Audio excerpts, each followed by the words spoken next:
Hello everyone, welcome to our YouTube channel Administrative World and welcome to this our PSIR class.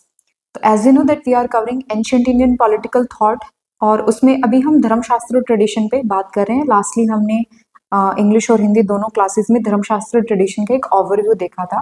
आज हम धर्मशास्त्र tradition के अंदर ही आगे फर्दर मनुस्मृति और महाभारत पर बात करेंगे. ये जो टॉपिक है ऑलमोस्ट ओवरलैप करता है, यानी जो चीजें हम धर्मशास्त्र ट्रेडिशन के अंदर पढ़ के आ रहे हैं वही ओवरऑल वही बातें हम मनुस्मृति में रिपीट करेंगे और ऑलमोस्ट वही बातें हम महाभारत के टाइम की भी पढ़ेंगे. मतलब किस तरीके से उन्होंने रिलीजन को या धर्म को या हम कह सकते हैं स्टेट को, किंग की ड्यूटी को, इन सब चीज़ों के बारे में उन्होंने बात करी थी. तो जब मैं आपको धर्मशास्त्र ट्रेडिशन के बारे में बता रही थी तो मैंने कहा था इसमें मेनली मनुस्मृति, याज्ञवल्क्य स्मृति, नारद स्मृति जैसी जो है वो कई चीज़ें आ जाती हैं, बट मेनली हमारा फोकस मनुस्मृति और महाभारत पर रहेगा. महाभारत भी हम पूरा नहीं पढ़ने वाले, just we are focusing on that part which is directly related to the political thinking. तो जो की कॉन्सेप्ट है, अगेन ये चीजें आप मनुस्मृति में एज इट इज लिख सकते हो, या ये कह सकते हैं मनुस्मृति में आप जो पढ़ोगे वो यहाँ पे एज इट इज लिख सकते हो. तो मैं बहुत सारी चीजें रिपीट करूंगी. मनुस्मृति जो है वैसे इस पे कोई क्वेश्चन नहीं आया अभी तक मैंने आपको जो हमारी PYQ वीडियो थी उसमें मैंने 2014 से 2024 तक का सारा डेटा आपको दिया और इन 10-11 सालों के अंदर मनुस्मृति पर डायरेक्ट कोई क्वेश्चन नहीं आया है.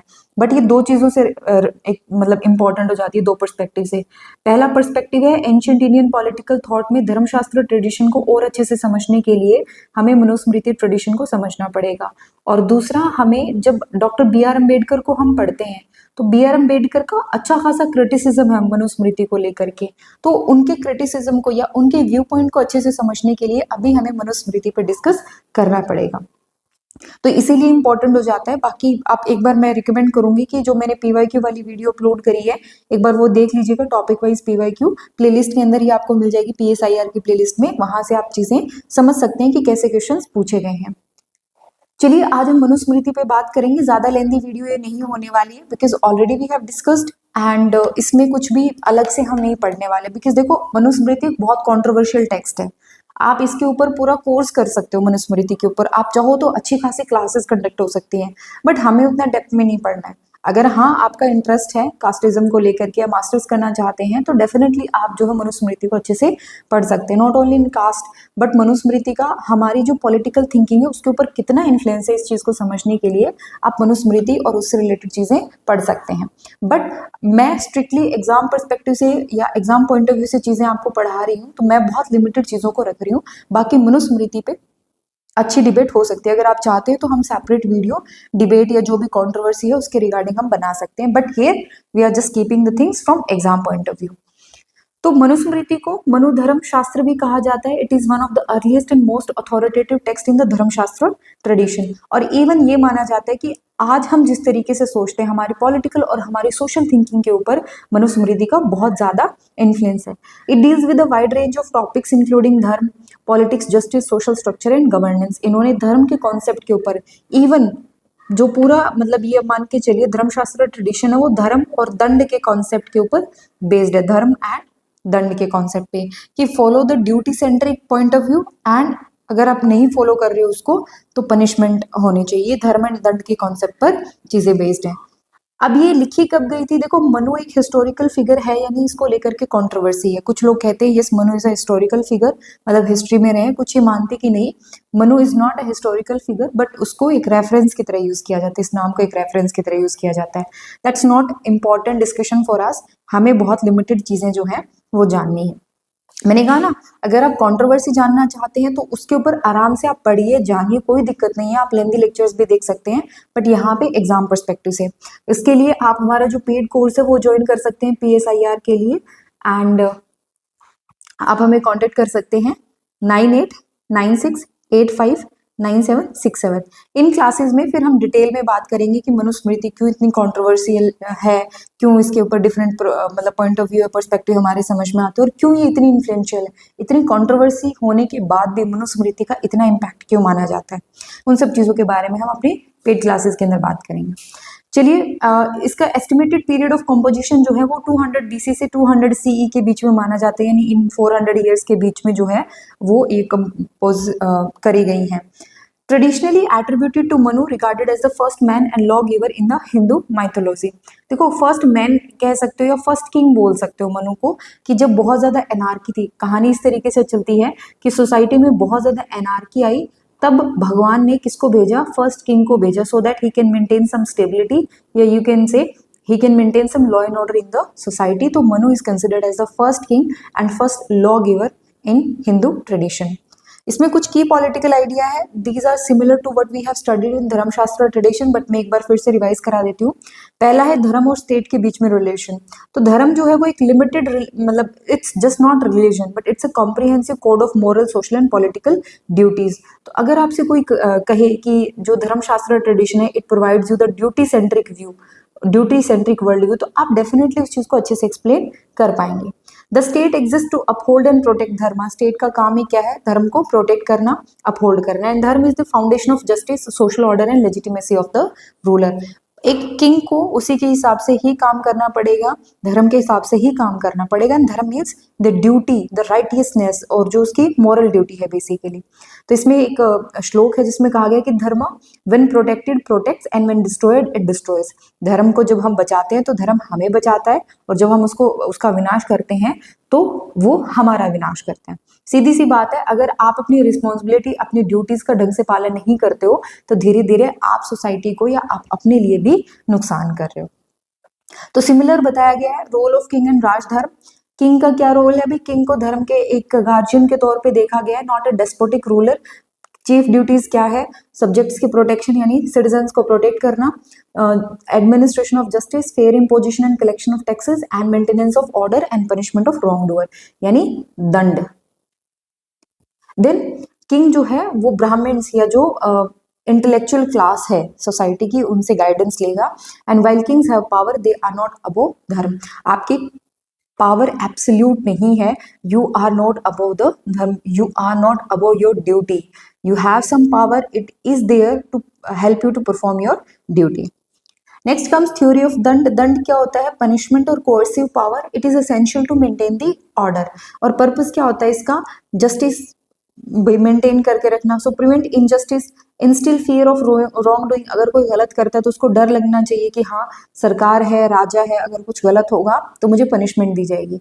और धर्म को बचाए रखने के लिए दंड का होना बहुत ज्यादा जरूरी है। And sustain civil society. Civil society मतलब सिटीजन फ्रीली अपने व्यू पॉइंट को एक्सप्रेस कर पाए, या उनके वेलफेयर के लिए भी दंड यानी पनिशमेंट का होना बहुत ज्यादा जरूरी है। जैसे दंड govern all beings and ensure there protection. लोगों के प्रोटेक्शन के लिए पनिशमेंट का होना बहुत ज्यादा जरूरी है। And but it must be applied with restraint, proportionality and justice. जितना क्राइम है या जितना बड़ा मुद्दा है उसी के हिसाब से दंड दिया जाना चाहिए। Next comes the judicial system. तो 4 सोर्सेज ऑफ लॉ है मनुस्मृति, सेम हमने धर्मशास्त्र में पढ़े थे, श्रुति, स्मृति, सदाचार और आत्म संतुष्टि। मैं इसीलिए आपको रिपीट कर रही हूँ बिकॉज मनुस्मृति जो है it is a part of धर्मशास्त्र ट्रेडिशन। एंड अब आप में से कुछ सोच रहे होंगे कि फिर आप हमें यहीं पे एक्सप्लेन कर दें ताकि हमें एक ही वीडियो से सारी चीजें समझ में आ जाए। तो भाई श्रुति, वेदास, हमारे यहाँ जो लिटरेचर अवेलेबल है ना, रिलीजियस या मतलब जो भी लिटरेचर हम एंशिएंट टाइम में हमें मिलता है, उसको हम 2 कैटेगरी में बांटते हैं। One is Shruti literature and another one is Smriti literature. तो देखो हमारे यहाँ कैटेगरी है, एक्सेप्टेंस को लेकर के, लेवल ऑफ एक्सेप्टेंस या लेजिटिमेसी को लेकर के हमारे यहाँ कैटेगरीज हैं। तो हम सबसे टॉप मोस्ट रखते हैं श्रुति लिटरेचर को। वेद, उपनिषद, ये जो वेद संहिता सारी जो है वो श्रुति लिटरेचर में आती है। अगर कोई भी बात वेद संगत नहीं होती है, कोई भी बात उपनिषद या श्रुति लिटरेचर संगत नहीं होती है, तो उसको हम रिजेक्ट कर देते हैं। फिर आता है स्मृति। स्मृति जस्ट एक लेवल डाउन होती है, वो ट्रेडिशनल लॉ कोड है, जैसे मनुस्मृति, याज्ञवल्क्य स्मृति, ये स्मृति है। देन सदाचार। सदाचार होता है जो हम आम व्यवहार में हमारी जो चीजें नजर आती हैं, फिर सोसाइटी में हम अच्छा बिहेव करें, good behaviour, good etiquettes, you can से सदाचार। और आत्म संतुष्टि होती है, कई बार आप अपने मन से पूछते हो चीजों, जब आपकी अंतरात्मा कह देती है कि चीजें सही जा रही हैं तो सही जा रही हैं।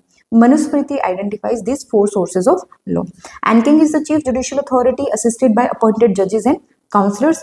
जुडिशियल प्रोसेस में क्या होता है, oath, evidence, witness, written, contract, यानी आज जो हम चीजें फॉलो करते हैं, हम लॉ बनाने का तरीका या फिर जिस तरीके से हम बाकी चीजें फॉलो करते हैं जस्टिस एडमिनिस्ट्रेशन में, लॉ एंड ऑर्डर में, ये मनुस्मृति से बहुत ज्यादा इन्फ्लुएंस्ड है।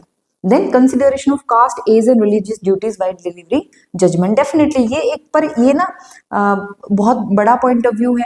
ये आगे जाकर के हम जब एडमिनिस्ट्रेशन को और बाकी चीजों पे बात करते हैं ना, तो फिर ये आता है कि जस्टिस मस्ट बी, मतलब justice must be based on the equality principle. But यहाँ पर हम देखते हैं कास्ट एज और रिलीजियस ड्यूटीज को ध्यान में रखा गया जजमेंट देते टाइम, तो ये आगे जाकर के इनकी क्रिटिसिज्म का भी रीजन बनता है। फिर आता है सोशल ऑर्डर, वर्ण, धर्म। तो 4 वर्ण बताए हैं मनुस्मृति ने, ब्राह्मण, क्षत्रिय, वैश्य और शूद्र। जो प्रीस्ट या टीचर्स होते हैं ब्राह्मण, वॉरियर क्लास होती है क्षत्रिय, मर्चेंट्स एग्रीकल्चरलिस्ट या क्राफ्ट्समैन वैश्य, और शूद्र में सर्वेंट लेबरर, ये सारी चीजें आते हैं। हर एक वर्ण का अपना एक स्वधर्म होता है, और मनुस्मृति में hereditary status limiting social mobility पे फोकस करा गया है। देखो वर्ण धर्म जो है ना, मतलब सॉरी वर्णाश्रम सिस्टम जो है ये रिजिड नहीं है। ऐसा हो सकता है कि आपके जो पेरेंट्स हैं वो किसी फार्मिंग कम्युनिटी से बिलोंग करते हो और आप बहुत अच्छे मतलब टीचर बन जाएं, ब्राह्मण उसमें आ सकते हैं, ये वर्ण में आ सकते हैं। इसमें इतनी रिजिडिटी नहीं थी, इसीलिए यहाँ पे हम कह सकते हैं सोशल मोबिलिटी ठीक थी, सोशल मोबिलिटी को लिमिट नहीं करा गया था। बट जैसे ही हमारे यहाँ वर्ण की बजाय जाति प्रथा आने लगी ना, कास्ट सिस्टम आने लगा, इससे क्या हो गया, सोशल मोबिलिटी बहुत ज्यादा लिमिट होने लगी, बहुत ज्यादा रिस्ट्रिक्ट होने लगी, बहुत रिजिड होने लगी। सो इसमें हेरिडिटरी स्टेटस की अब आपकी जो कास्ट है वो आपको जन्म से ही मिलने लगी, अब आप उसमें कुछ बदलाव नहीं कर सकते हैं। ये एक रीजन था सोसाइटी में और ज्यादा रिजिडनेस आने का। स्टेटस ऑफ वुमेन को लेकर के अगर हम बात करें तो women are seen as needing protection guardianship throughout the life, मतलब वुमेन को मैन के बराबर दर्जा नहीं दिया गया था। अब भाई हम उस कॉन्टेक्स्ट में बात करें, मैं ना तो मनुस्मृति को जस्टिफाई कर रही हूँ, ना ही मैं मनुस्मृति को एक तरीके से क्रिटिसाइज करने की यहाँ पे कोशिश कर रही हूँ। I am explaining the things as they were mention. जैसे विमेन को यहाँ पे डिपेंडेंट बताया गया है कि जब बचपन में अपने पिता पे डिपेंडेंट है और बाद में अपने हस्बैंड पे डिपेंडेंट है और बूढ़े हो जाए तो अपने बच्चों पर डिपेंडेंट है, मतलब विमेन की एक इंडिपेंडेंट एग्जिस्टेंस नहीं दिखाई गई है। तो independent agency of women is largely denied. लेकिन ये जो टेक्स्ट है मनुस्मृति, इसमें वुमेन के रिलीजियस रोल्स और उनके डोमेस्टिक रेवरेंस, मतलब उनके जो डोमेस्टिक ड्यूटीज हैं उनको रिकॉग्नाइज करा गया है। इवन ये था कि जो वर्णाश्रम सिस्टम है ये वुमेन पे लागू नहीं होता, और भी बहुत सारे वुमेन से रिलेटेड उनके ऐसे पॉइंट ऑफ व्यू हैं जो आज जा करके काफी ज्यादा कंट्रोवर्सी में आते हैं। लीगल एंड पॉलिटिकल सिग्निफिकेंस क्या है मनुस्मृति का, तो पहली बात तो ये प्री मॉडर्न इंडियन पॉलिटी में इसका इन्फ्लुएंस बहुत ज्यादा था, और not only in pre modern Indian polity में बहुत पुरानी बात कर रही हूँ, इवन इन टुडेज वर्ल्ड हमारी जिस तरीके से सोशल अंडरस्टैंडिंग है ना, सोशल थिंकिंग है, मनुस्मृति का उसमें बहुत इंपॉर्टेंट रोल है। And many Hindu ruler cited it for principles of governance, law and morality। आज भी हम अपने धर्मशास्त्र की तरफ देखते गवर्नेंस, लॉ एंड मोरालिटी के लिए। So it influence legal and ethical thinking in the ancient and medieval India. We can say despite criticism Manusmriti is still we can say influential in the way we are thinking. So what are the prominent area of criticism of Manusmriti. Area of criticism में सबसे पहला casteism की, इन्होंने casteism को promote करा, because Manusmriti जो है वो बर्थ बेस्ड हायरार्की को प्रमोट करती है। और वर्ण सिस्टम क्या होता है, देखो वर्ण और जाति में क्या फर्क होता है। वर्ण जो था, वर्ण व्यवस्था, it was work based and the caste system is birth based. You can find plenty of example where within family people held a different word, people belong to the different word. If the family is agriculturalist family तो okay सब कुछ उसमें आ जाएगा, वैश्य में आ जाएगा, but the son or the daughter is from the teaching community तो उनका धर्म जो चेंज हो जाएगा, वर्ण चेंज हो जाएगा। तो ऐसा हुआ है, but caste is more rigid and it promotes birth based hierarchy. Then gender discrimination को लेकर के, because it denies autonomy to women, women is portrayed as dependent on men. Social stagnation, क्योंकि अपवर्ड मोबिलिटी को block करता है। For example, I was born as the Kshatriya community, I was born in Kshatriya community, but I am a teacher, so I want to be like I want to change my varna. सीधी सी बात है, upward mobility. तो I can't, currently अगर हम देखें तो हम ब्राह्मण नहीं बन सकते, ऐसा कुछ नहीं है। तो ये जो अपवर्ड मोबिलिटी थी ना, जब ये सिस्टम आया, वर्ण व्यवस्था थी, तब इतना डिफिकल्ट नहीं था, but present day upward mobility is blocked, it's totally next to impossible to change this thing.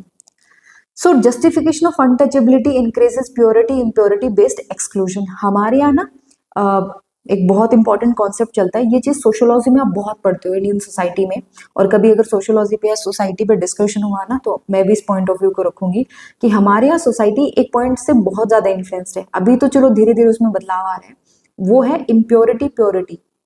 Impure और प्योर, हम अभी भी ये मानते हैं कि there are certain section in the society those are impure and there are certain section of society which are pure.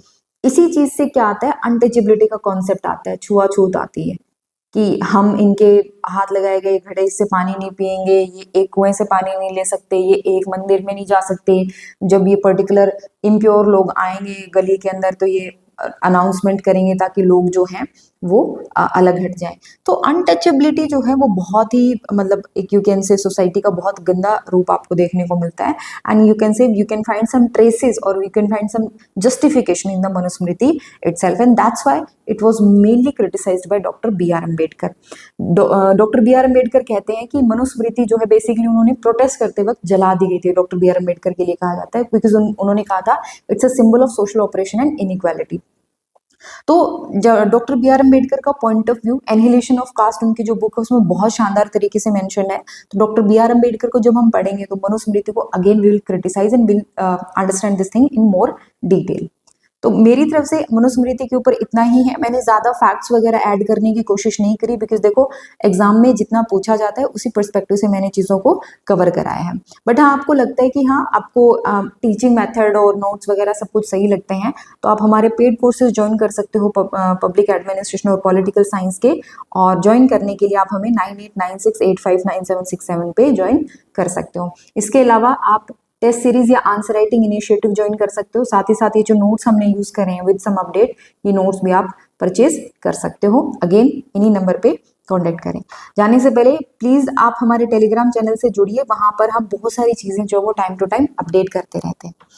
तो that's all, कल मिलते हैं। Till then take care and thank you so much.